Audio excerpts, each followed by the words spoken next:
The sound of a shotgun blast ripped through the morning air, sending a flock of startled birds scattering from the cottonwood trees as Harriet Monroe stuffed the last of her belongings into a weathered carpet bag. Her hands trembled, not from the gunshot, her mother's warning signal that the groom's party had been spotted approaching their ranch, but from the fury and desperation clawing at her chest. "Harriet, get yourself presentable this instant." Her mother's voice carried up the stairs of their modest homestead outside of Tucson, Arizona Territory, 1881. Harriet clutched the edge of her dresser, staring at her reflection in the cracked mirror. At 22, she had managed to avoid marriage longer than most girls in these parts, but her time had run out. After her father's death 6 months ago, her mother had wasted no time arranging her marriage to Theodore Blackwell, a man 30 years her senior with a fortune built on silver mines and the broken backs of desperate men. "I won't do it," she whispered to herself, though the words held little conviction. What choice did she have? The ranch was drowning in debt, and her mother had made it abundantly clear that this marriage was their salvation. The door burst open and her mother swept in, already dressed in her Sunday best, a forced smile plastered on her face that didn't reach her eyes. "There's no time for your theatrics today, Harriet. Mr. Blackwell and the preacher will be here within the hour." "Mother, please," Harriet pleaded. "I've never even spoken more than 10 words to the man. He's older than father was." Agatha Monroe's expression hardened as she yanked the ivory wedding dress from the wardrobe. "Your father left us with nothing but debt and this failing ranch. Mr. Blackwell has generously offered to clear all our debts and keep a roof over our heads. Do you prefer we end up in the poorhouse? Or perhaps you'd like to try your luck at Miss Lottie's establishment in town?" The implication that Harriet might end up in a brothel stung, but it was a threat her mother had employed with increasing frequency these past weeks. "Now get dressed," her mother commanded, throwing the dress onto the bed. "Your future husband awaits." As her mother stormed out, Harriet sank onto her bed, fingering the lace trim of the wedding dress. The walls of her childhood home suddenly felt like prison bars closing in around her. A soft tap at her window startled her from her despair. She turned to find Xavier Hunt perched precariously on the branch of the old oak tree that reached toward her bedroom. The afternoon sun caught in his dark brown hair, giving it golden highlights beneath his worn cowboy hat. At 26, Xavier was everything Theodore Blackwell was not: young, strong, and alive with a fire that made Harriet's heart race whenever he was near. He had been the ranch hand her father trusted most, the one who stayed even when they couldn't afford to pay wages after her father's death. He worked for room and board, and secret glances exchanged with Harriet when her mother wasn't watching. "Xav," she whispered, rushing to open the window. "What are you doing? Mother will have you shot." His blue eyes were serious as he balanced on the branch. "I heard about the wedding. Today." Harriet nodded, unable to stop the tears that spilled down her cheeks. Mother's made up her mind. Xavier reached through the window to brush away a tear with his calloused thumb. "And what about you? Have you made up yours?" The question hung between them, heavy with unspoken possibilities. They had never declared their feelings openly, but something had grown between them over the past year, something tender and real that made this forced marriage all the more unbearable. "What choice do I have?" she asked, her voice breaking. Xavier's jaw tightened. "There's always a choice, Harriet. I've got 2 horses saddled behind the barn. We could be halfway to the New Mexico territory by nightfall. You want me to run away?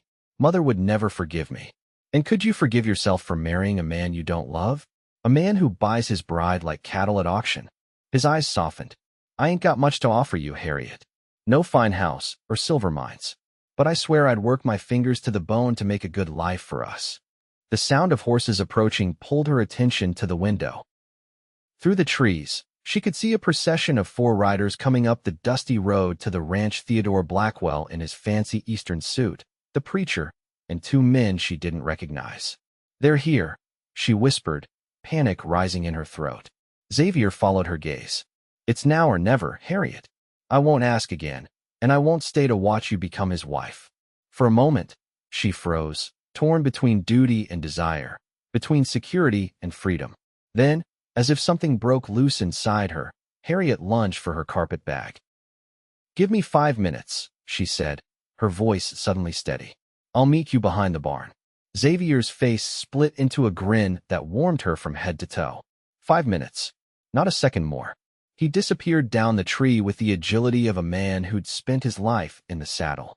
Harriet moved quickly, abandoning the wedding dress in favor of her most practical riding skirt and blouse.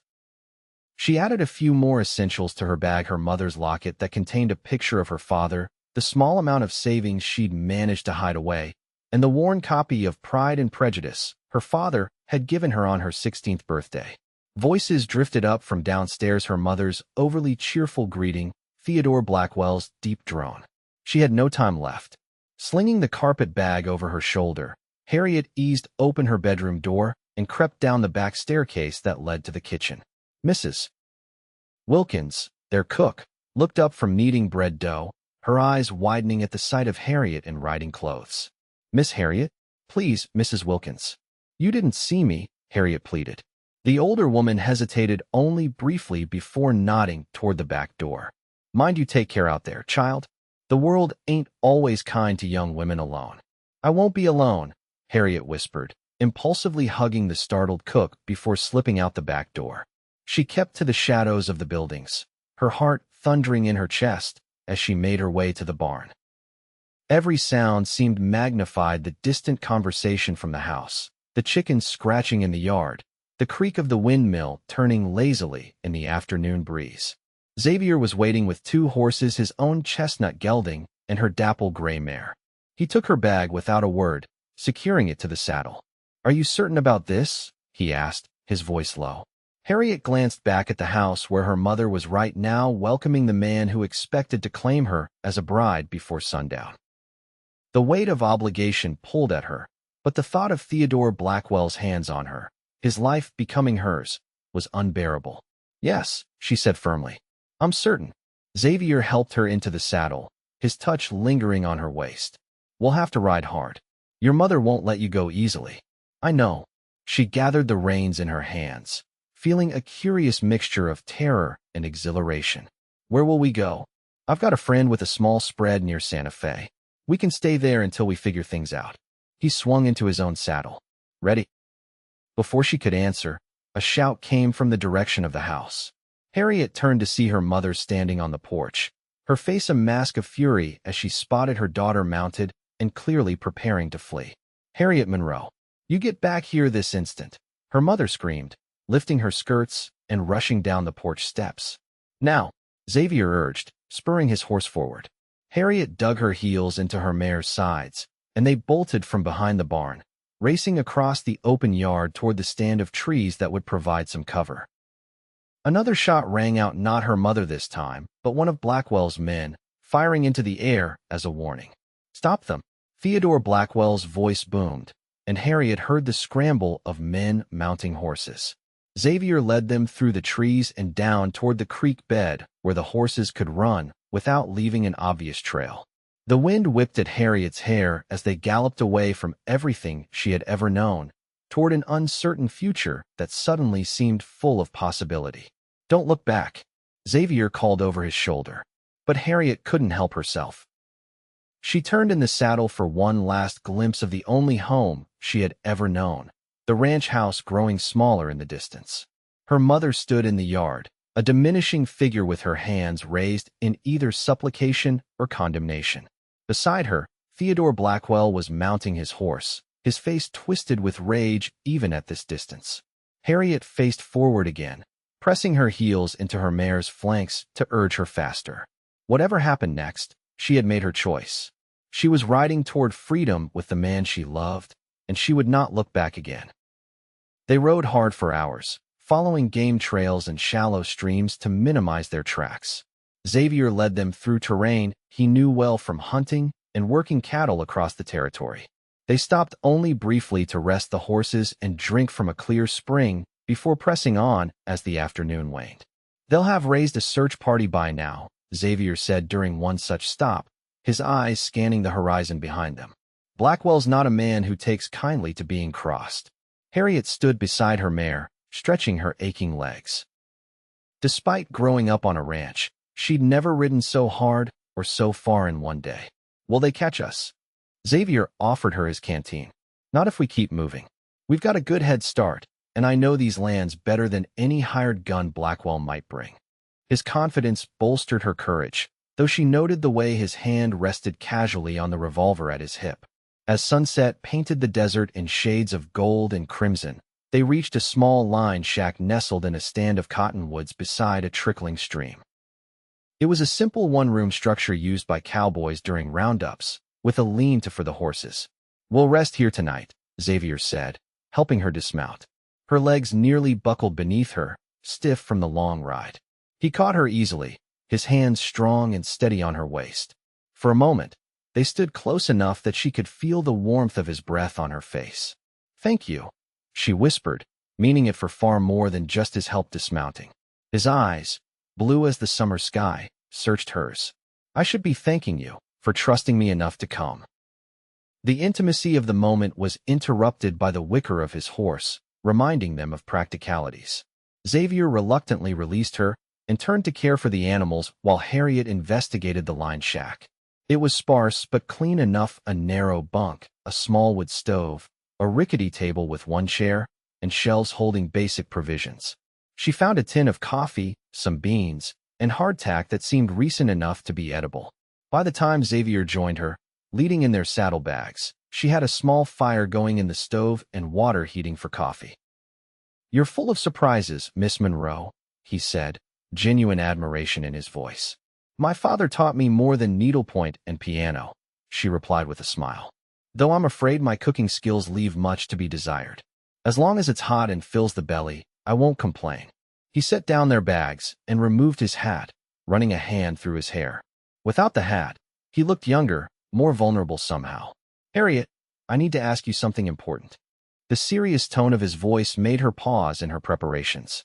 "What is it? Are you certain about this?" "About leaving everything behind." He took a step closer. "Because if you have any doubts, we can still turn back." "I'd understand." The question surprised her, but her answer came without hesitation. "I've never been more certain of anything in my life. My mother wanted to sell me to settle her debts. I won't go back to that." Relief washed over his features. "And what about me? I need to know if you came with me because I was a convenient escape, or—" The vulnerability in his eyes touched something deep inside her. Until this moment, they had never spoken openly about their feelings, dancing around them with glances and brief touches, neither willing to risk the impropriety of a declaration. Harriet closed the distance between them, placing her hand gently on his chest. She could feel the strong, steady beat of his heart beneath her palm. "I came with you, Xavier Hunt, because the thought of a life without you in it is more terrifying than facing whatever dangers lie ahead of us." His hand covered hers, warm and rough with calluses. "I've loved you since the first time I saw you breaking that wild Mustang your father brought home. You sat that horse like you were born to it, laughing as it tried to buck you off." She remembered that day, remembered seeing him watching her from the corral fence, a new hire her father had brought on. "And I've loved you since you taught me to shoot straight and didn't laugh when I missed." The confession hung between them, as real and solid as the walls of the tiny shack. Xavier's hand moved to cup her cheek, his thumb tracing the curve of her lower lip. "I have nothing to offer you but hard work and a faithful heart. That's all I've ever wanted," she whispered. When his lips met hers, it was gentle at first, a question rather than a demand. But when she responded, rising on her toes to press closer, the kiss deepened with a hunger that had been building between them for months. His arms encircled her waist, drawing her against him as if he feared she might disappear. When they finally broke apart, both breathless, Xavier rested his forehead against hers. "We should eat and rest. Tomorrow will be another long day of riding." Reality intruded on the moment. They were fugitives, after all, with an angry would-be groom likely in pursuit. But the practical concerns couldn't dim the joy Harriet felt at finally acknowledging what had been in her heart for so long. They ate a simple meal of beans and hardtack, sitting side by side on the edge of the bunk, planning their journey ahead. "My friend Jacob has a small ranch about a day's ride north of Santa Fe," Xavier explained. "He owes me a favor from when I helped him drive cattle to market last spring. We can stay there until we decide what to do next." "Will your friend mind harboring fugitives?" Harriet asked, concerned about bringing trouble to innocent people. Xavier's smile was reassuring. Jacob Miller isn't the sort to worry about such things. He came west to escape some trouble of his own back east. What sort of trouble? Never asked. Out here, a man's past is his own business unless he chooses to share it. After they finished eating, the awkwardness of their sleeping arrangements became apparent. There was only the one narrow bunk, barely wide enough for two people, and the bare wooden floor. "I'll sleep outside with the horses," Xavier offered, already reaching for his bedroll. Harriet caught his hand. "Don't be ridiculous. It's too cold at night, and we both need proper rest." A blush crept up her neck. "The bunk is small, but we can make do. I trust you, Xavier." His eyes widened slightly at her bold suggestion. "Harriet, I don't want to compromise your reputation any more than it already is." A laugh, surprising even to herself, bubbled from her lips. "I think running away from my own wedding might have already done that." Despite her bravado, when they finally lay down together, fully clothed but for their boots and outer layers, Harriet's heart hammered so loudly she was certain Xavier could hear it. The bunk was indeed narrow, forcing them to lie on their sides, her back pressed to his chest. His arm draped hesitantly over her waist, careful to rest in a respectful position. "Good night, Harriet," he whispered, his breath warm against her hair. "Good night, Xavier." She covered his hand with hers, lacing their fingers together in a small act of intimacy that felt more significant than their passionate kiss earlier. Despite her exhaustion, sleep eluded Harriet for a time. Her mind replayed the day's events, the wedding she had fled, her mother's fury, the exhilaration of escape. Whatever happened next, she had chosen this path, and she would face the consequences without regret. Xavier's steady breathing eventually lulled her into sleep, and for the first time in months, no nightmares plagued her. Dawn was just breaking when they were awakened by the distant sound of hoofbeats. Xavier was instantly alert, rolling from the bunk in one fluid motion and grabbing his gun belt from where it hung on the wall. "Stay here," he whispered, pulling on his boots. Harriet ignored his instruction, quickly donning her own boots and following him to the door. He shot her an exasperated look, but didn't argue as he carefully cracked open the door, peering out toward the sound. "Riders," he confirmed grimly. "At least 3, maybe 4. "Blackwell?" Harriet asked, her throat suddenly dry. "Can't tell yet, but I'm not waiting to find out. Get our things together while I saddle the horses." They moved with urgent efficiency, packing their meager belongings and dousing the small fire they'd rekindled for morning coffee. Harriet swept the floor hastily to hide evidence of their presence, while Xavier prepared the horses in the lean-to. The hoofbeats grew louder, and Harriet's hands shook as she tied her carpet bag. When Xavier returned, his expression was grim. "They're heading this way. We need to move now." They slipped out the back of the line shack and mounted quickly. Instead of taking the obvious trail, Xavier led them up a steep, rocky incline behind the shack, a route that would be challenging for the horses but would make them harder to track. As they crested the hill, Harriet glanced back to see 4 riders approaching the line shack. Even at this distance, she recognized Theodore Blackwell's distinctive silhouette on his black stallion. 2 of the men with him appeared to be professional trackers or bounty hunters, judging by their gear and the way they studied the ground. "They found us," she whispered, fear clawing at her throat. Xavier's expression was determined. "They found where we were. Now we just need to stay ahead of them." They urged their horses forward, navigating the treacherous terrain as quickly as safety allowed. The sun climbed higher in the sky, beating down mercilessly as they traveled across exposed ridges and through narrow ravines. By midday, there was no sign of pursuit, but Xavier remained vigilant, frequently checking behind them. "We need to find water soon," he said as they paused in the shade of a large boulder. The horses were showing signs of fatigue, their coats dark with sweat. "There's a spring about 5 miles north, if I remember correctly." Harriet nodded, too parched to speak. Her skin felt tight and hot from the sun, and her body ached from the constant riding. Still, she wouldn't complain. Every mile put distance between them and Theodore Blackwell. They had just mounted again when a shot rang out, the bullet striking the rock face mere inches from Xavier's head. He reacted instantly, pushing Harriet low in the saddle and spurring his horse forward. "Ride," he shouted, drawing his revolver and firing back toward the unseen attacker. Harriet urged her mare forward, heart pounding as more shots followed. They raced down a steep slope, rocks and dust flying beneath their horses' hooves. At the bottom, Xavier suddenly veered east, away from their planned route. "Where are we going?" Harriet called over the thundering of hooves. "Changing plans," he shouted back. "They're too close on our trail." They rode hard for another hour, the terrain growing increasingly rugged. Just when Harriet thought the horses would collapse from exhaustion, they crested a rise and saw before them a deep canyon with a silver thread of river glinting at the bottom. "The Pecos," Xavier explained as they carefully picked their way down a narrow trail toward the water. "We'll follow it north. It's harder to track in the water, and we all need to drink." When they finally reached the riverbank, Harriet slid from her saddle on legs that felt like rubber. The mare immediately lowered her head to drink, and Harriet followed suit, kneeling to cup the cool water in her hands. It tasted sweeter than any wine, soothing her parched throat and washing away the dust of their journey. Xavier remained vigilant, scanning the ridgeline above them as he allowed his horse to drink. "We should rest here for an hour, then continue upstream," he said. "The canyon narrows further north, which will slow our pursuers if they follow us in." Harriet sat heavily on a smooth boulder, the events of the past day and a half catching up with her.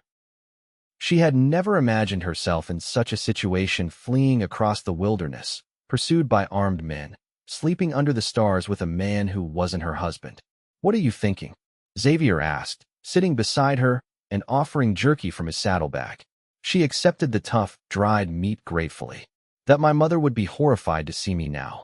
His laugh was unexpected and warming. "I reckon she'd have a few choice words, sure enough." "I was always the obedient daughter," Harriet mused. "Until now." Xavier's hand found hers, his thumb tracing circles on her palm. "Do you regret it? Coming with me?" She met his gaze steadily. "Not for a moment. Though I didn't anticipate quite so much shooting and galloping for my life." "That wasn't in my plans either," he admitted. "I thought we'd have more time before they caught our trail. What will we do if they keep following us?" His expression grew serious. "Blackwell's influence only reaches so far. Once we cross into New Mexico territory, he'll have less power. And I have friends there who can help us." "And after that?" Harriet asked, voicing the question that had been lingering in her mind. "What becomes of us, Xavier?" His eyes softened as he lifted her hand to his lips, pressing a kiss to her knuckles. "That depends on what you want, Harriet. I meant what I said about building a life together, but only if that's what you truly want." The tenderness in his voice made her heart swell. In the midst of danger and uncertainty, this man offered her the one thing she had never truly had before: a choice. "I want a life with you," she said simply, "whatever that may bring." The smile that spread across his face was like the sun breaking through clouds. He leaned forward, intending to kiss her, when the distant crack of a rifle echoed through the canyon. "They found us," Xavier said grimly, pulling her to her feet. "We need to move." They mounted quickly and urged their tired horses into the shallow river, riding upstream as fast as the rocky riverbed would allow. Water splashed around them, soaking their boots and pants, but Harriet hardly noticed. Her focus was entirely on staying in the saddle and keeping pace with Xavier. The canyon walls rose higher on either side as they traveled north, just as Xavier had predicted. The river narrowed and deepened in places, forcing their horses to swim briefly before finding footing again. The sound of rushing water would mask the noise of their passage, but it also made it impossible to hear if their pursuers were gaining. As the afternoon wore on, dark clouds began gathering above the canyon, a blessing in disguise as the temperature dropped to more comfortable levels. The first fat raindrops began falling just as Xavier spotted what he was looking for: a narrow trail leading up the eastern wall of the canyon. "There," he pointed. "That path leads to a plateau with good cover. If we're lucky, the rain will wash away our tracks." They guided their exhausted horses up the treacherous path as the rain intensified, turning the dirt to slick mud beneath the animals' hooves. Harriet's mare slipped once, nearly sending her tumbling back down the slope, but the sure-footed animal recovered quickly. By the time they reached the top, they were drenched to the skin, and thunder rumbled ominously overhead. The plateau was dotted with juniper trees and rock formations that would provide some shelter from the storm. Xavier led them to an overhang of rock large enough to shield both them and the horses. They dismounted and quickly unsaddled the animals, rubbing them down with handfuls of dry grass they found beneath the sheltering rock. "The storm's a blessing," Xavier said, wringing water from his shirt sleeves. "It'll wash away our trail and slow Blackwell down." Harriet nodded, shivering as the wind cut through her wet clothes. Xavier noticed immediately and rummaged in his saddlebag, producing a relatively dry shirt. "Here," he offered. "It'll be too big, but it's better than staying in those wet things." She accepted gratefully, turning her back to change while Xavier busied himself building a small, sheltered fire using dry twigs and brush from beneath the overhang. The cotton shirt hung to her knees, but it was blessedly dry and carried Xavier's scent leather, sage, and something uniquely him. When she turned back, the small fire was crackling cheerfully, casting dancing shadows on the rock wall. Xavier had removed his own wet shirt and hung it on a jutting rock near the fire to dry. The sight of his bare chest, muscled from years of ranch work, made her breath catch in her throat. He glanced up and caught her staring, a flush spreading across his cheeks as he quickly pulled a dry shirt from his saddlebag. "Sorry," he muttered. "Didn't mean to be improper." "It's all right," she said, surprising herself with her boldness. "We're hardly in a conventional situation."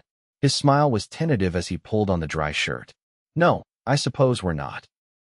The storm intensified outside their shelter, lightning illuminating the plateau in brief, brilliant flashes, followed by crashes of thunder that made the horses snort nervously.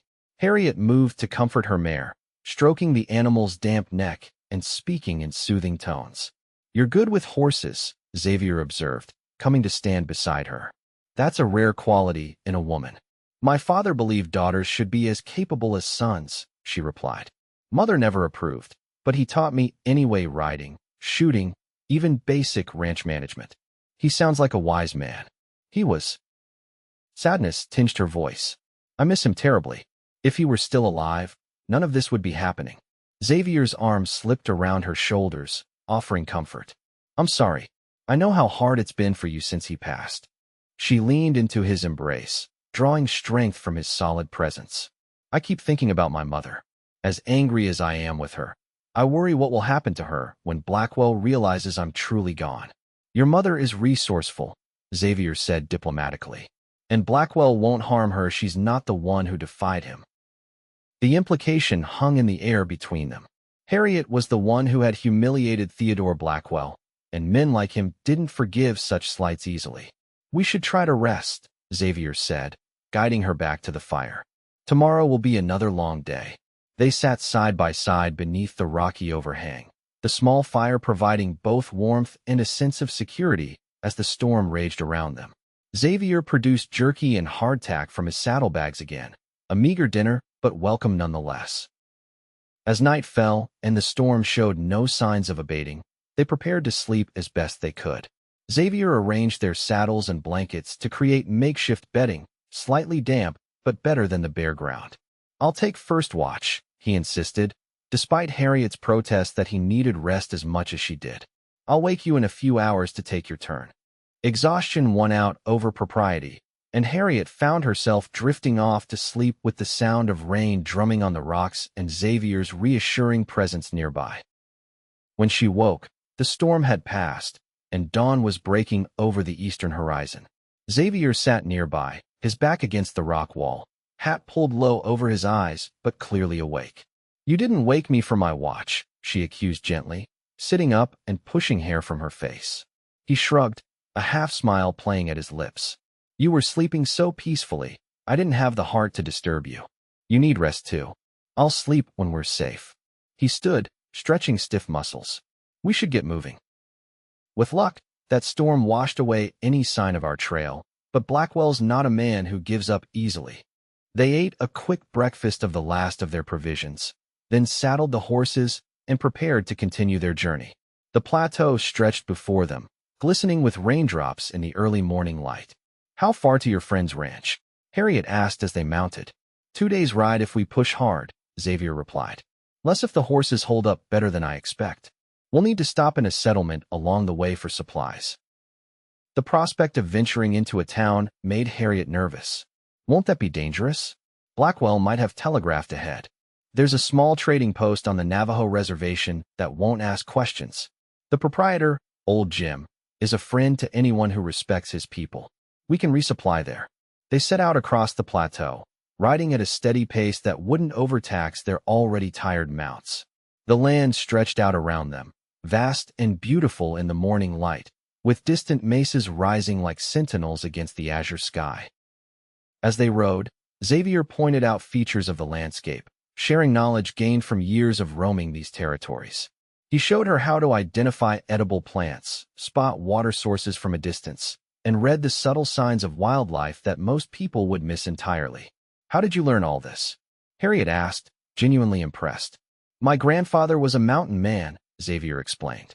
"He trapped these lands before they were territories, learned from the native tribes. My father had no use for such knowledge. He was determined to be a civilized rancher, but I spent summers with my grandfather, soaking up everything he could teach me. It sounds like a wonderful childhood." His expression turned wistful. It was, in its way. "What about you? What was little Harriet Monroe like as a child?" She laughed, the sound carrying across the open landscape. "Troublesome, according to my mother. I was forever climbing trees, exploring creek beds, and coming home with torn dresses and scraped knees." "I can picture that," he said with a grin that made her heart skip. "You still have that spirit in you. It's what I admire most." Their conversation flowed easily throughout the morning, learning details about each other that had never been proper to discuss during her brief visits to the bunkhouse or his work around the ranch. By midday, Harriet felt she knew Xavier Hunt better than anyone else in her life. His dreams of having his own small ranch someday, his preference for starry nights over sunny days, the books he'd read despite limited formal education.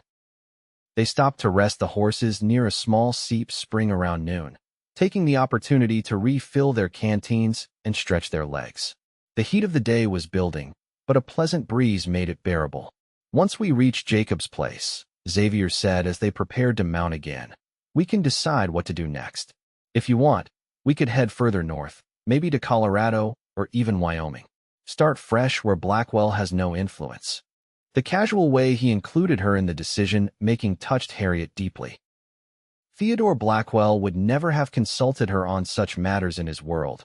Women were possessions to be managed, not partners to be respected. "I'd like that," she replied, "though I know nothing about Wyoming." "Neither do I," he admitted with a laugh. "But that's the beauty of it. We'd learn together." As they continued their journey through the afternoon, the terrain gradually changed, becoming more forested as they moved into higher elevations.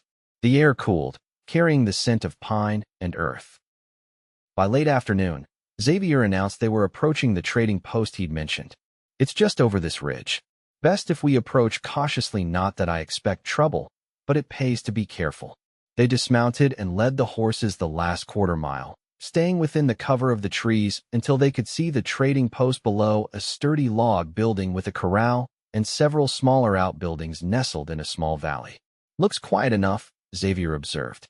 "I don't see any horses I don't recognize." They remounted and rode openly down to the trading post. An elderly man with a long white beard emerged from the building as they approached, shading his eyes with one hand. "Well, if it ain't Xavier Hunt," the man called in a gravelly voice. "Been a spell since you darkened my door." "Good to see you too, Jim," Xavier replied with a grin as they dismounted. "This is Miss Harriet Monroe." Old Jim's shrewd eyes took in Harriet's disheveled appearance and the way she wore what was clearly a man's shirt over her riding skirt. His bushy eyebrows rose, but he made no comment beyond a polite nod. "Mighty pleased to meet you, Miss Monroe. Any friend of Zav's is welcome here." Inside the trading post, shelves lined the walls, stocked with everything from canned goods and dry goods to tools, ammunition, and simple clothing. A pot-bellied stove in the center provided warmth, and the aroma of coffee and tobacco permeated the air. "We need supplies for a few more days on the trail," Xavier explained, keeping his voice low despite the fact that they appeared to be the only customers. "And information, if you have any to share." Old Jim scratched his beard thoughtfully. "Information, is it? Wouldn't have anything to do with them four gents asking after a young couple that passed through yesterday, would it?" Harriet's heart sank. "They were here." "Not exactly," Jim clarified. "They stopped at Thompson's place about 10 miles south. He rode up this morning to warn me. They were asking questions all through the territory. Described a pretty young woman with a tall cowboy. Said they were fugitives from justice. Xavier's hand instinctively moved to rest on his revolver. What did you tell Thompson? Told him I hadn't seen hide nor hair of such a pair, which was God's honest truth at the time. The old man's eyes twinkled, and I suggested he tell those men the same, regardless of what he might see in the coming days. Relief washed over Harriet. Thank you. Jim waved away her gratitude. Been no friend to men who chase women against their will. Now, what supplies do you need? They quickly gathered essentials: coffee, beans, bacon, ammunition for Xavier's revolver, and a change of clothes for Harriet from the small selection of ready-made garments Jim kept for the occasional female customer. While Harriet sorted through the clothing options, she overheard Xavier and Jim speaking in low voices. How bad is it? Xavier asked. Bad enough, Jim replied grimly. Word is this Blackwell fella's offering a hefty reward, $500 for information leading to your capture. Dead or alive.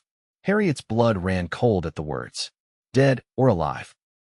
She hadn't fully understood until that moment the danger Xavier had placed himself in by helping her escape.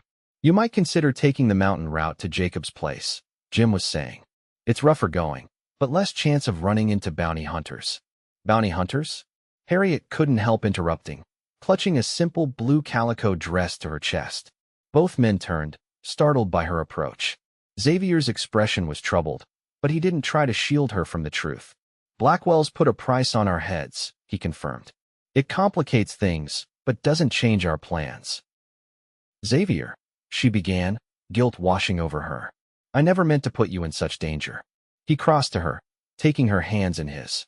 This was my choice, Harriet. I knew what kind of man Blackwell was when I suggested we run. But $500 ain't worth a hill of beans compared to your freedom, he said firmly. Now, is that the dress you want? We should be moving on soon. Jim insisted they stay for a hot meal, the first proper food they'd had since fleeing the ranch. As they ate the hearty stew his Navajo wife had prepared, he provided detailed directions for the mountain route to Jacob Miller's ranch. It'll add half a day to your journey, he warned. But the trail's hidden enough that even experienced trackers might miss it. Before they left, Jim's wife, a dignified woman named Najoni, approached Harriet with a small bundle wrapped in soft leather. For protection, the woman said in accented English, pressing the bundle into Harriet's hands.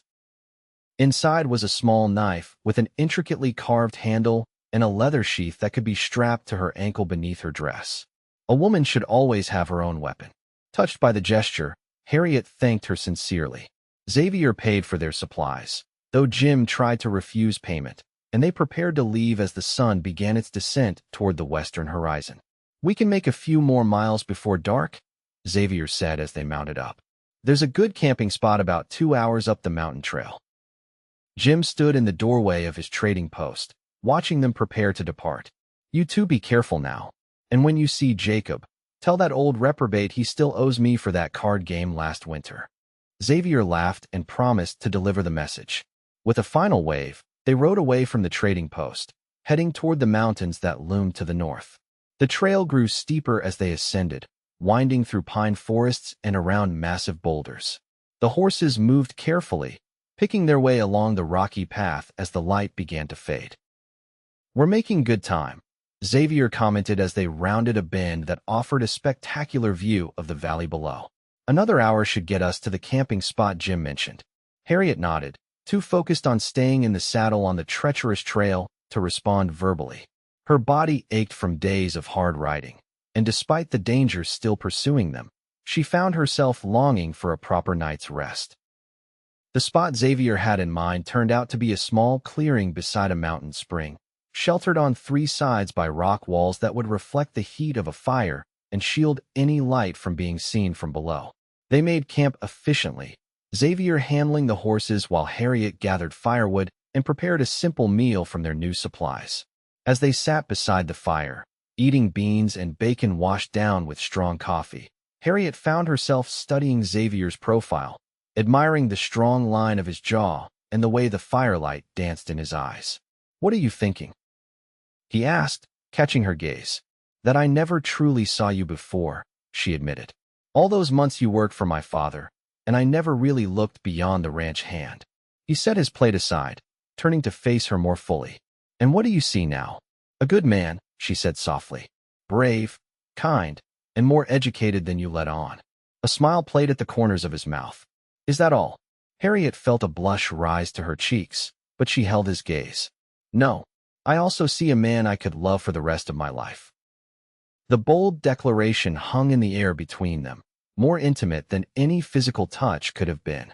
Xavier's expression softened, his eyes reflecting the same depth of feeling. "Harriet Monroe," he said, his voice husky with emotion, "when we reach safety, would you do me the honor of becoming my wife? Not because you're running from another man, or because propriety demands it, but because you want to build a life with me." Joy bubbled up inside her, as effervescent as champagne. "Yes," she answered without hesitation. "Yes, I will marry you, Xavier Hunt." He reached for her then, drawing her into his arms and kissing her with a tenderness that brought tears to her eyes. This was what a proposal should be, born of mutual respect and genuine affection, not financial transactions and maternal manipulation. When they finally parted, Xavier kept her close, his forehead resting against hers. "I've got no ring to offer you yet," he apologized. "I don't need a ring," she assured him. "Just your promise." "You have that and more," he vowed. "As soon as we reach Jacob's, we'll find a preacher to make it official." They stayed by the fire late into the night, talking of their future together, the small ranch they would build, the home they would make, the family they might someday have. When exhaustion finally claimed them, they slept side by side beneath the starry mountain sky, Harriet's head pillowed on Xavier's chest, his arm protectively around her. The next morning dawned clear and cold, with frost glittering on the ground and their breath forming white clouds in the air. They broke camp quickly, eager to cover as much ground as possible. According to Xavier, they could reach Jacob Miller's ranch by nightfall if they maintained a steady pace. The mountain trail continued to be challenging, but as the sun climbed higher, the temperature rose to more comfortable levels. They rode mostly in companionable silence, saving their energy for the journey, though occasionally Xavier would point out interesting landmarks or signs of wildlife. By midday, they had descended to lower elevations where the forest gave way to rolling meadows dotted with wildflowers. They stopped briefly to rest the horses and eat a cold lunch, neither willing to take the time to build a fire. "Once we cross that ridge," Xavier said, pointing to a distant line of hills, "we'll be on Jacob's land. Another 3 hours' ride to his cabin. Will he mind us arriving unannounced?" Harriet asked, suddenly concerned about imposing on a stranger. Xavier's smile was reassuring. "Jacob's the most hospitable man I know, especially to folks in trouble. He took me in when I was just 16 and on the run from my father's temper, never asked questions I wasn't ready to answer." This glimpse into Xavier's past intrigued her, but before she could ask for more details, a sound caught their attention, the distant crack of a rifle, followed by the distinctive ping of a bullet striking rock nearby. "Down!" Xavier shouted, grabbing Harriet and pulling her behind the shelter of a large boulder. Their horses whinnied in alarm but stayed nearby, trained not to bolt at the sound of gunfire. Another shot followed, closer this time. Xavier drew his revolver, peering carefully around the edge of the boulder. "Can you see them?" Harriet whispered, her heart pounding so loudly she was sure it could be heard for miles. "2 riders, maybe 3, Xavier replied grimly. "They've got the high ground." Another bullet struck their shelter, sending stone chips flying. One caught Harriet's cheek, drawing a thin line of blood. "We need to move," Xavier decided, checking his ammunition. "That ridge is our best chance if we can make it to Jacob's land. We'll have better cover and friendly territory." "How?" Harriet asked, touching her cheek and finding her fingers came away bloody. "They'll shoot us the moment we leave this cover." Xavier's eyes scanned their surroundings, considering options. "I'll draw their fire, give you a chance to make it to the horses. Ride for that stand of trees to the east, then cut north toward the ridge. I'll meet you there." "No," she protested. "I won't leave you here alone." "Harriet," his voice was firm but gentle, "this isn't a debate. You're the one they want alive. Blackwell would have my head on a pike. If we both run, they'll likely hit one of us." The logic was sound, but the idea of leaving him behind was unbearable. Before she could argue further, Xavier pressed a quick, hard kiss to her lips. "Go when I start shooting," he instructed. "And Harriet? I love you." Without waiting for her response, he moved to the opposite edge of the boulder and fired 3 rapid shots toward their attacker's position. Shouts and return fire followed immediately. Harriet hesitated only a moment before following his plan. She sprinted to the horses, grabbing the reins of both animals and swinging into her saddle while keeping Xavier's horse close. Another volley of shots rang out, but Xavier's covering fire kept their attackers occupied enough that none came close to hitting her. She urged her mare toward the trees Xavier had indicated, leading his gelding alongside. The moment she reached the relative safety of the forest, she turned in the saddle, desperate to see if Xavier was following. Relief washed over her when she spotted him running in a low crouch toward her position, using scattered rocks and brush for cover. More shots kicked up dirt around his feet, but he moved with the speed and agility of a man accustomed to danger. When he reached the trees, Harriet already had his horse ready. He swung into the saddle, breathing hard. "Let's go," he urged, not waiting to catch his breath. "They'll be mounted and after us in minutes." They galloped through the trees, following a game trail that wound eastward before turning north toward the ridge Xavier had pointed out earlier. Behind them, they could hear shouts and the sound of pursuit, but the dense forest provided cover and confused their trail. They emerged from the trees at the base of the ridge, facing a steep, climb-up rocky terrain. The horses labored, picking their way carefully despite the urgency of their riders. "Almost there," Xavier encouraged as they neared the crest. "Once we're over, we're on Jacob's land." Just as they reached the top, a shot rang out from closer than expected. Xavier's body jerked, and Harriet watched in horror as he slumped forward in the saddle, one hand clutching his side. "Xavier!" she cried, reaching out to steady him. "Keep going," he gasped, straightening with visible effort. "I'm all right. Just creased me." Blood seeped between his fingers, belying his claim, but there was no time to argue. They urged their horses down the other side of the ridge, moving as quickly as the steep descent would allow. At the bottom, they found themselves in a broad valley with a stream running through its center. In the distance, perhaps 2 miles away, smoke rose from what could only be a chimney. "Jacob's place," Xavier confirmed, his voice tight with pain. "Just a little further." Harriet could see he was struggling to stay upright in the saddle. "Let me look at that wound first." "No time," he insisted. "They'll be over that ridge any minute." As if to emphasize his point, figures appeared at the top of the ridge behind them, 3 men on horseback, outlined against the sky. They had no choice but to push on, riding hard across the valley toward the promise of sanctuary. Xavier's horse kept pace with Harriet's, but she could see his grip on the reins weakening, his face growing paler by the minute. The cabin came into view, a substantial log structure with several outbuildings and corrals. A man emerged from the barn, alerted by the sound of approaching horses. He raised a rifle, then lowered it as he recognized Xavier. "Jacob," Xavier called, his voice weaker than before. "We need help." The man Jacob Miller took in the situation at a glance. He shouted something over his shoulder, and another man appeared from the cabin, also armed. "Riders coming in hot," Jacob called to his companion. "Get ready." As they reached the yard, Xavier finally lost his battle with consciousness, sliding from the saddle. Jacob caught him before he hit the ground, lowering him carefully. "He's been shot," Harriet explained frantically, dismounting and rushing to Xavier's side. Jacob examined the wound quickly. "Looks like the bullet went clean through his side. Bleeding's not too bad, but he's lost enough to knock him out."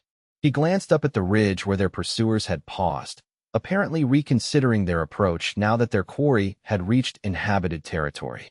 "Matt," Jacob called to the other man. "Help me get Zav inside." "Miss Monroe." "Harriet Monroe," she supplied. "Miss Monroe, bring the horses to the barn, then join us in the house." "Those men might think twice about attacking a homestead, but I don't want to count on it." Harriet did as instructed, leading both exhausted horses into the barn, where she quickly unsaddled them and made sure they had water.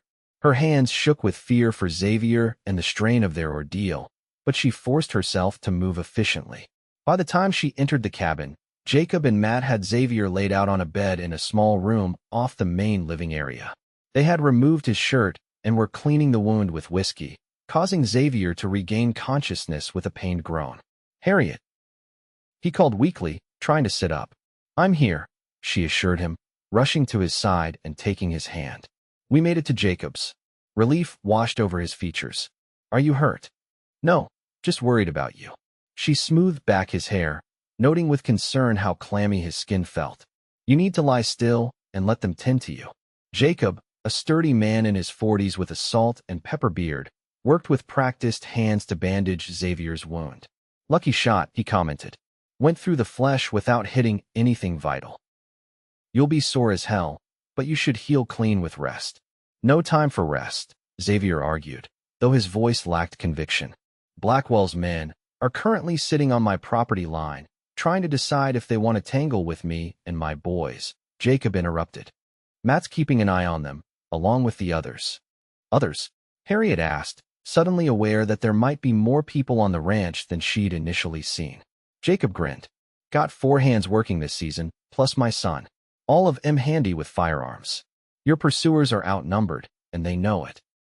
The news was reassuring, but Harriet couldn't shake her fear completely. "Mr. Miller, these men are dangerous. The man leading them, Theodore Blackwell, is wealthy and powerful. I don't want to bring trouble to your home." Jacob finished bandaging Xavier's wound and stood, wiping his hands on a cloth. "Miss Monroe, any friend of Xavier's is welcome here, trouble or no. Besides," he added with a wink, "I've dealt with wealthy, powerful men before. They bleed just like anyone else when shot." The casual confidence in his voice was strangely comforting. Jacob instructed Harriet to stay with Xavier while he checked on the situation outside.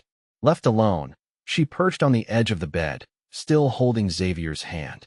"I thought I was going to lose you," she admitted, tears finally breaking free now that the immediate danger had passed. Xavier squeezed her hand weakly. "Takes more than a bullet to keep me from my promise to you."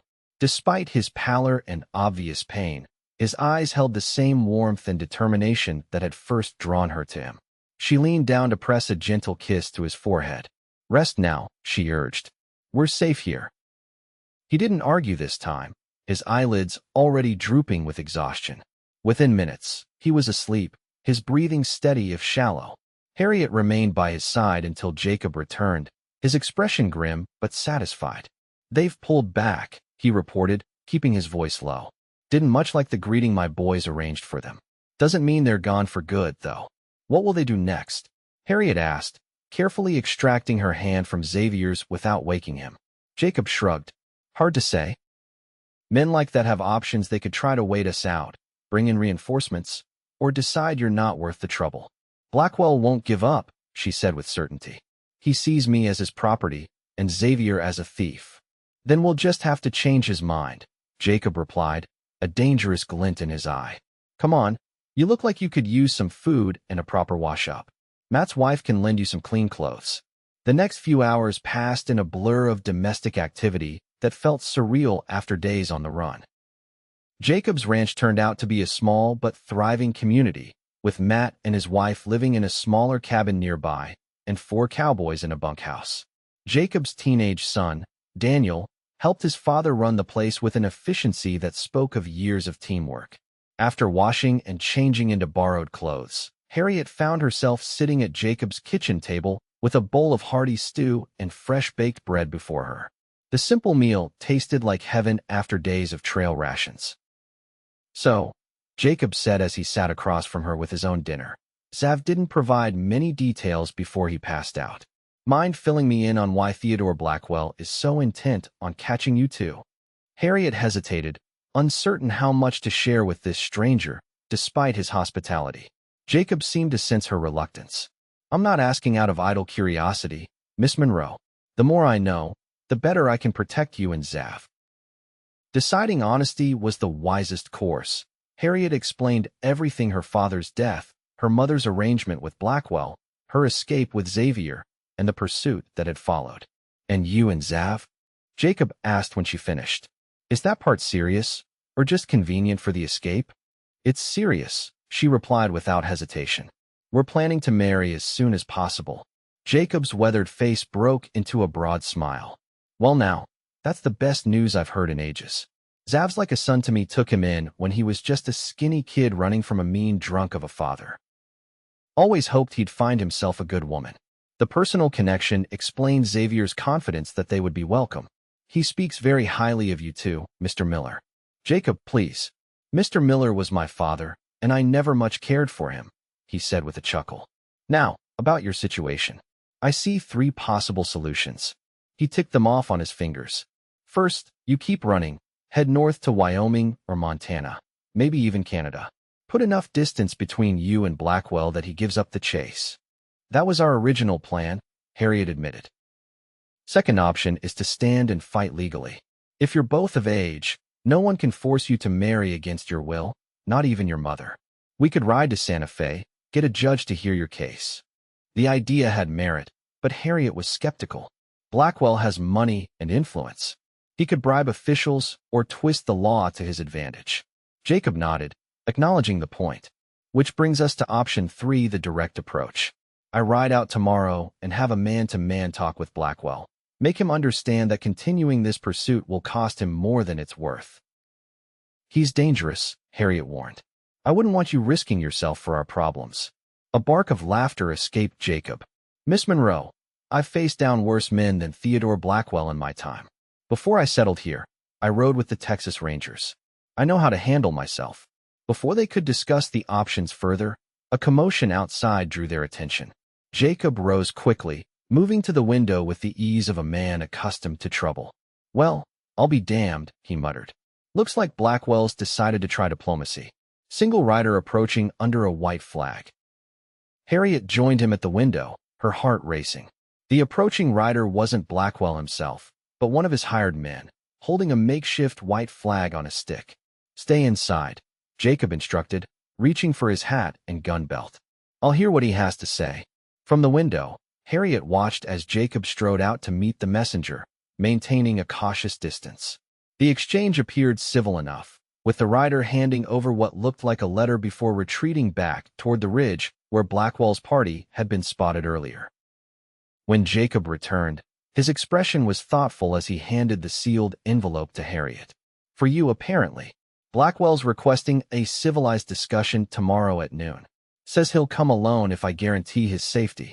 Harriet stared at the envelope, Theodore Blackwell's elaborate handwriting spelling out her name in black ink. What do you think? I think it could be a trap, Jacob said bluntly. But it could also be an opportunity to resolve this without more bloodshed. Your decision, though. She broke the seal and read the brief message inside.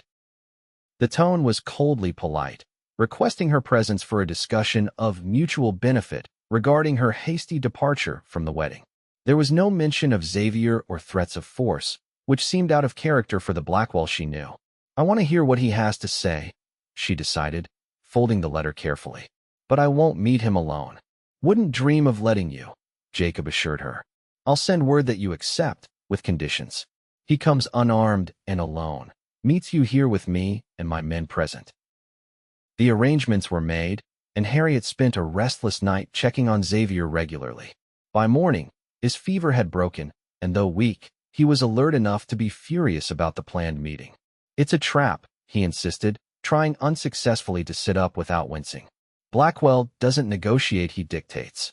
Jacob will be there, along with all his men, Harriet reassured him, gently pressing him back onto the pillows. I need to face him, Xavier. Running forever isn't a life I want for us. He caught her hand, his eyes intense despite his weakened state.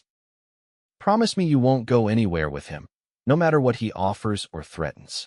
I promise, she said solemnly. My place is with you, now and always.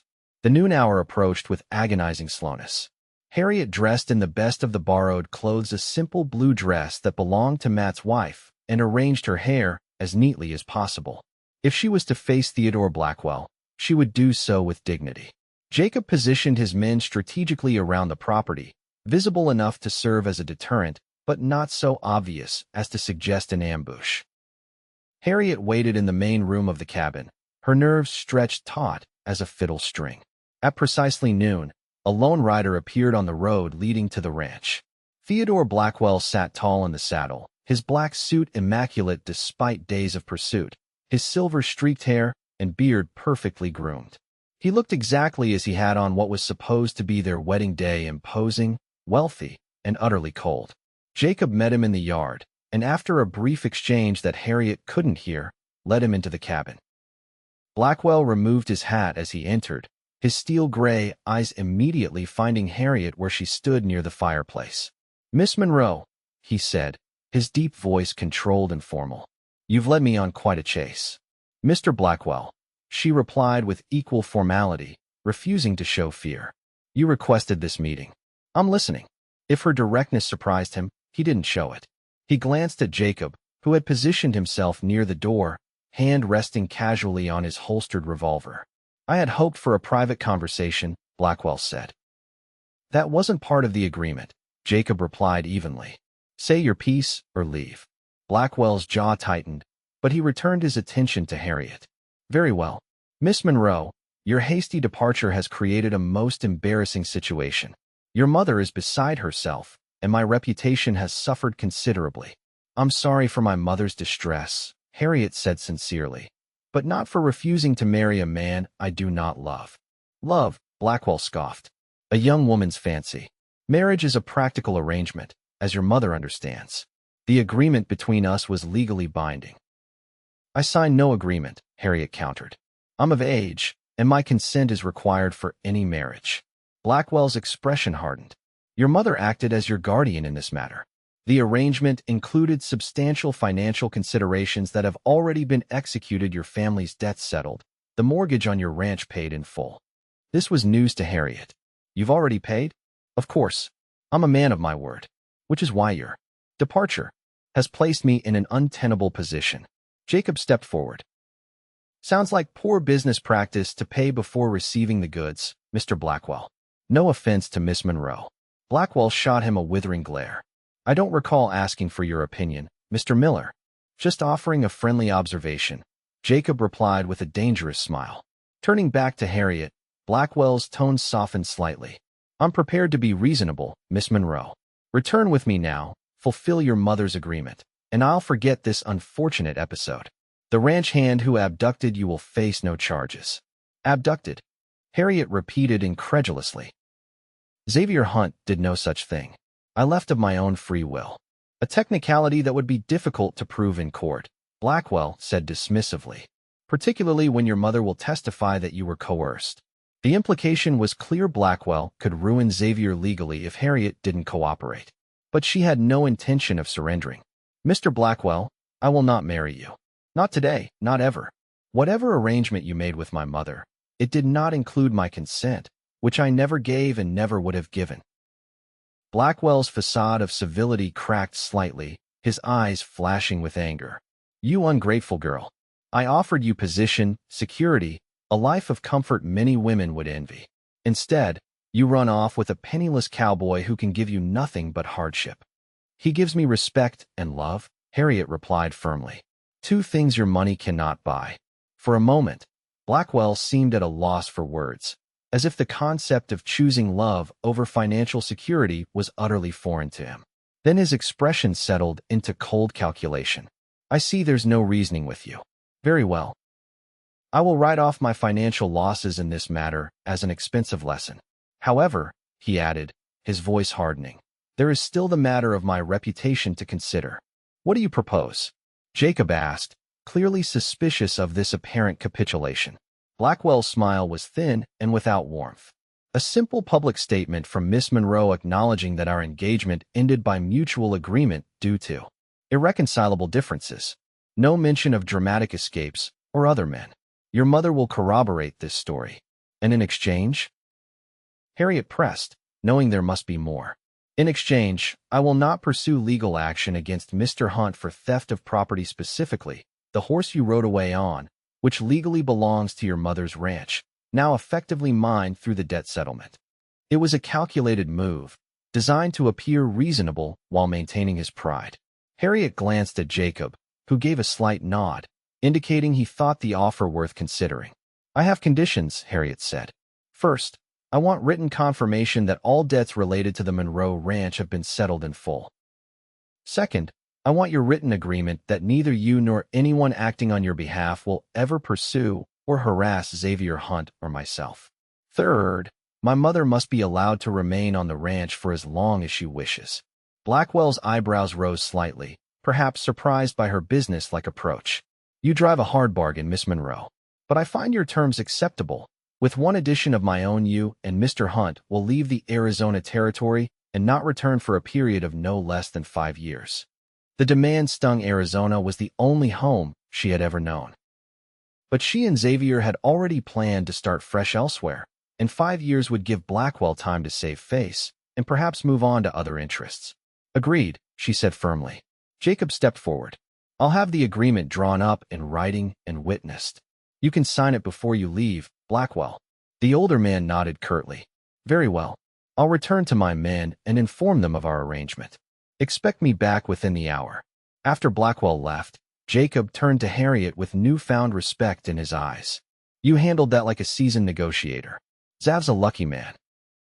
I still can't believe he agreed so easily, Harriet said, suspicious of the sudden capitulation. He's a businessman above all, Jacob reasoned. Cutting his losses makes more sense than a prolonged and potentially embarrassing conflict. Plus, he added with a grin, I suspect he realized I wasn't bluffing about having enough men to make this very unpleasant for him if he tried anything underhanded. Eager to share the news, Harriet hurried to Xavier's room, finding him attempting to get out of bed despite his injury. What happened? He demanded, his face tight with pain and worry. I heard Blackwell's voice. Harriet gently pushed him back onto the bed and explained the unexpected agreement. Rather than showing relief, Xavier's expression grew increasingly troubled. I don't trust him, he said when she finished. Blackwell doesn't surrender, even when it's practical to do so. There's something more to this. Jacob's having everything put in writing, legally binding, she assured him. Once it's signed, we'll be free to start our life together, just as we planned. Xavier's concern didn't abate, but he seemed to accept that the arrangement was their best option under the circumstances. He took her hand, pressing it to his lips.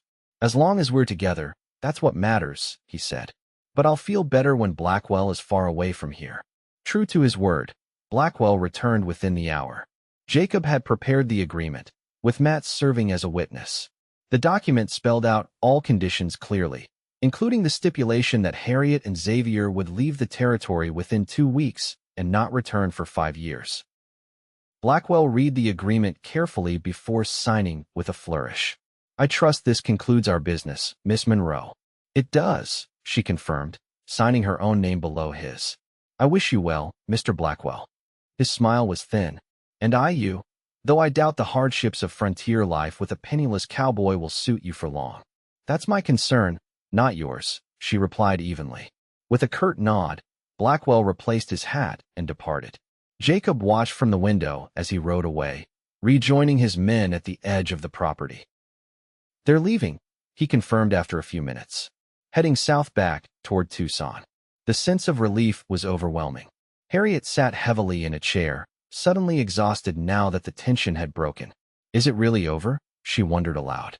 Jacob's expression was cautiously optimistic. The legal part, yes. Whether he truly lets it go emotionally remains to be seen. But he'd be a fool to break a written agreement witnessed by a former Texas Ranger. The next 2 weeks passed quickly as they prepared for their journey north. Xavier's wound healed well, and though he was still weak, he insisted he was strong enough to travel. Jacob provided them with a wagon and supplies, refusing any payment despite Xavier's protests. Consider it a wedding gift, he said gruffly. Speaking of which, I took the liberty of arranging for a preacher to visit tomorrow, if you're still set on making it official before you leave. Harriet's heart swelled with gratitude. We are. Thank you, Jacob. The wedding was simple but meaningful, held in Jacob's front yard with his son, Matt, and his wife, and the ranch hands as witnesses. Harriet wore a borrowed white dress, and Xavier stood tall and proud despite his recent injury, his eyes never leaving hers as they spoke their vows. I, Xavier Hunt, take you, Harriet Monroe, to be my lawfully wedded wife, to have and to hold from this day forward, for better, for worse, for richer, for poorer, in sickness and in health, to love and to cherish, until death do us part. His voice was steady and sure, his hands warm around hers.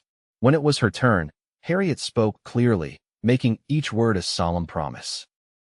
I, Harriet Monroe, take you, Xavier Hunt, to be my lawfully wedded husband, to have and to hold from this day forward, for better, for worse, for richer, for poorer, in sickness and in health, to love and to cherish, until death do us part.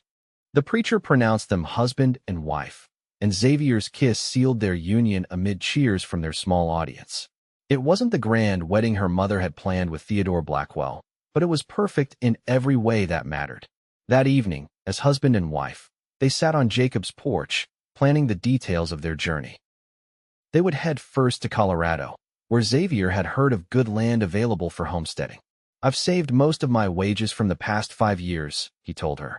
It's not much, but enough to file a claim and build a small cabin before winter. And I have the money my father left me, Harriet added. Mother never knew about it. He gave me the bank draft just before he died. Told me to keep it secret in case I ever needed to make my own way. Xavier looked surprised. You never mentioned this. There wasn't time, with everything happening so quickly. She squeezed his hand. We'll be starting our new life with more than just hope, Xavier. His smile was tender as he leaned in to kiss her. Hope would have been enough, but I won't complain about a bit of capital to go with it. They departed 2 days later, their wagon loaded with supplies and wedding gifts from Jacob and the others. The journey north would take several weeks, but neither minded the prospect of slow travel. After the frantic pace of their escape, the leisurely progress toward their new home was welcome. As they crossed out of the Arizona territory into Colorado 3 weeks later, Harriet felt a curious mixture of sadness and excitement. She was leaving behind everything familiar: her childhood home, her mother, who had refused to see her before she left, the landscapes she had known all her life. Yet ahead lay unlimited possibilities with the man she loved. Freedom to build the life they chose, not one dictated by others' expectations or financial necessities. Having second thoughts? Xavier asked, noticing her pensive expression as they made camp that evening. Not about us, she assured him quickly. Just thinking about all we've left behind and all that lies ahead. He wrapped his arms around her from behind, pulling her against his chest as they watched the sunset paint the mountains in shades of gold and crimson. I can't promise it will be easy, he said, his breath warm against her ear. But I swear to you, Harriet Hunt, that I will work every day to make you glad you chose this life with me. She turned in his embrace, rising on tiptoes to kiss him properly. I already am.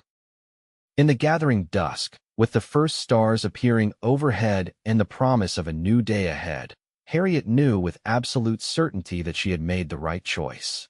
Running away from her wedding had been an act of desperate courage, but it had led her exactly where she was meant to be, in the arms of a man who valued her spirit as much as her heart, ready to face whatever adventures awaited them together. 5 years later, Harriet stood on the porch of their Colorado homestead, watching Xavier teaching their 4-year-old son, James, to ride his first pony. The boy's delighted laughter carried across the yard, mixing with the sounds of chickens scratching in the dirt and cattle lowing in the nearby pasture. Their small ranch had prospered beyond their expectations. Xavier's knowledge of cattle and horses, combined with Harriet's unexpected talent for business matters, had turned their modest homestead into a respectable operation. The cabin he had initially built had been expanded twice to accommodate their growing family, with a second child, Emma, now toddling around Harriet's skirts. "Mama, look," James called as he managed to guide the pony in a small circle without his father's steadying hand. "I'm doing it all by myself." "Wonderful, darling," she called back, her heart swelling with pride. Xavier stood nearby, ready to intervene if necessary, but giving the boy room to develop confidence. The sight of them together, so alike with their dark hair and blue eyes, never failed to fill her with joy.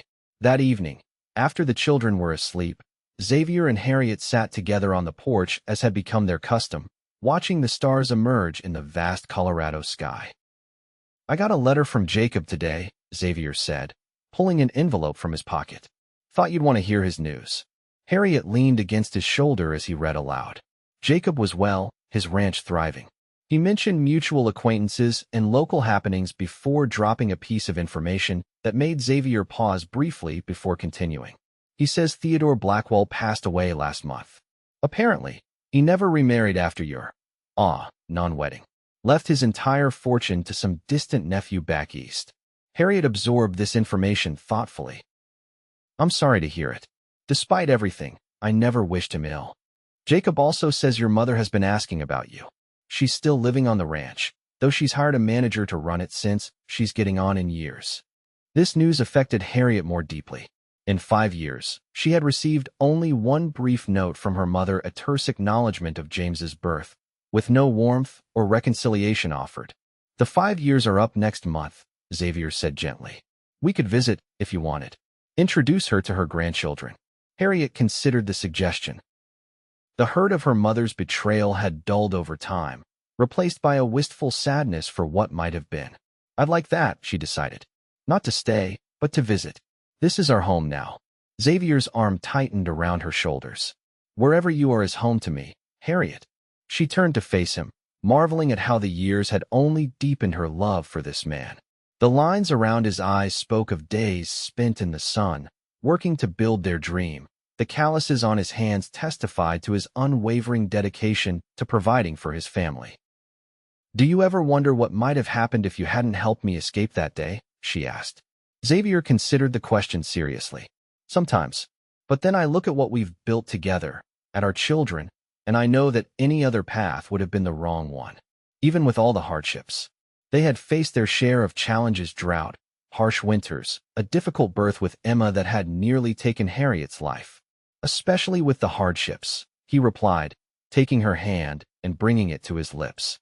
They've shown me your strength, your courage, your determination. How could I regret anything that brought us here? As the evening deepened around them and the familiar sounds of their ranch settled into the peaceful rhythms of night, Harriet reflected on the journey that had led them to this moment. The frightened young woman who had fled her wedding had found not just escape, but purpose, partnership, and a love that continued to grow with each passing day. She had once feared that running away would mean a life of constant movement, never finding a place to truly belong. Instead, she had discovered that home wasn't a place at all, it was wherever they were together, building their dreams one day at a time. I love you, Xavier Hunt, she whispered, leaning in to kiss him beneath the canopy of stars. And I love you, Harriet Hunt, he replied against her lips. Today, tomorrow, and for all the days to come.